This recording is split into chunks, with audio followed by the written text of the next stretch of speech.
Our conversation is with Mr. Yuri Alexandrovich Bezmenov. Mr. Bezmenov was born in 1939 in a suburb of Moscow.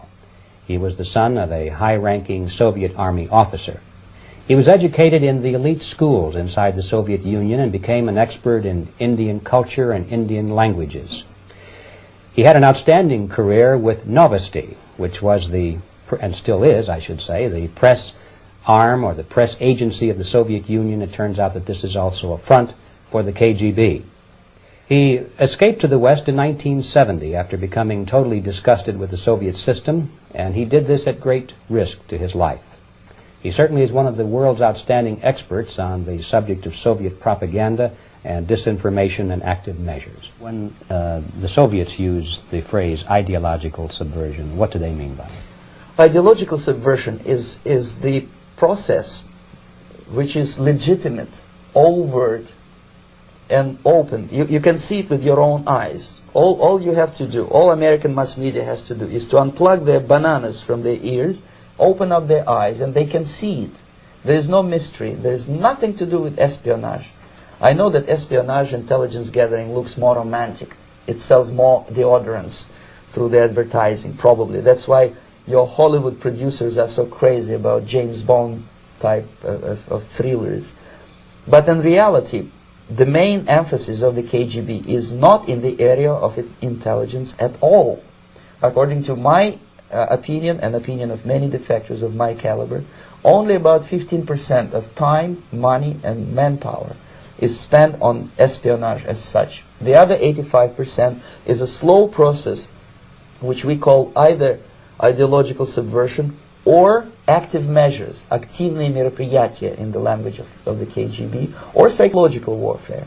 What it basically means is to change the perception of reality of every American to such an extent that despite of the abundance of information, no one is able to come to sensible conclusions in the interests of defending themselves, their families, their community, and their country. It's a great brainwashing process which goes very slow, and it's divided in 4 basic stages. The first one being demoralization. It takes from 15 to 20 years to demoralize a nation. Why that many years? Because this is the minimum number of years which requires to educate one generation of students in the country of your enemy, exposed to the ideology of the enemy. In other words, Marxism-Leninism ideology is being pumped into the soft heads of at least 3 generations of American students without being challenged or counterbalanced by the basic values of Americanism, American patriotism. The demoralization process in the United States is basically completed already. For the last 25 years, actually it's overfulfilled, because demoralization now reaches such areas where previously not even Comrade Andropov and all his experts would even dream of such a tremendous success.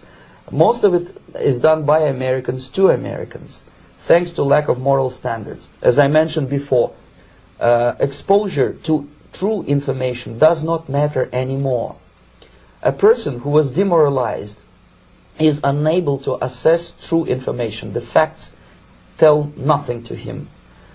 Even if I shower him with information, with authentic proof, with documents, with pictures, even if I take him by force to the Soviet Union and show him concentration camp, he will refuse to believe it until he is going to receive a kick in his fat bottom. When a military boot crashes then he will understand, but not before that. That's the tragic of the situation of demoralization. So the next stage is destabilization. This time, subverter does not care about your ideas and the patterns of your consumption. Whether you eat junk food and get fat and flabby, doesn't matter anymore. This time, and it takes only from 2 to 5 years to destabilize a nation, what matters is essentials: economy, foreign relations, defense systems. And you can see it quite clearly that in some areas, in such sensitive areas as defense and economy, the influence of Marxist-Leninist ideas in the United States is absolutely fantastic. I could never believe it 14 years ago when I landed in this part of the world that the process will go that fast. The next stage, of course, is crisis. It may take only up to 6 weeks to bring a country to the verge of crisis. You can see it in Central America now. And after crisis, with a violent change of power, structure, and economy, you have so-called the period of normalization. It may last indefinitely. Normalization is a cynical expression borrowed from Soviet propaganda. When the Soviet tanks moved into Czechoslovakia in '68, Comrade Brezhnev said, "Now the situation in brotherly Czechoslovakia is normalized." This is what will happen in the United States if you allow all these schmucks to bring the country to crisis, to promise people all kind of goodies and the paradise on earth, to destabilize your economy, to eliminate the principle of free market competition, and to put a big brother government in Washington, D.C., with benevolent dictators like Walter Mondale, who will promise lots of things, never mind whether the promises are fulfillable or not.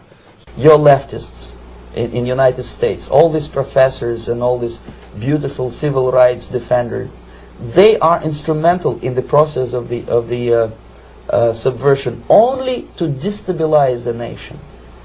When their job is completed, they are not needed anymore. They know too much.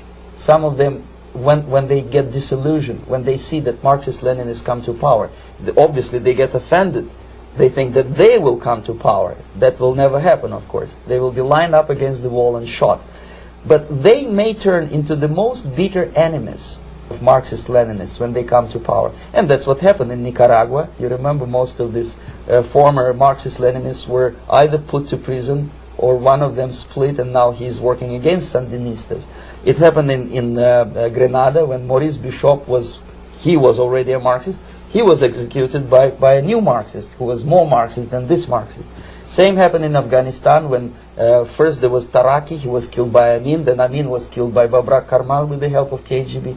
Same happened in Bangladesh when Mujibur Rahman, very pro-Soviet leftist, was assassinated by his own Marxist-Leninist military comrades. It's the same pattern everywhere. It's divided in 4 basic stages: demoralization, destabilization, crisis, normalization. They will be lined up against the wall and shot, wall and shot, wall and shot.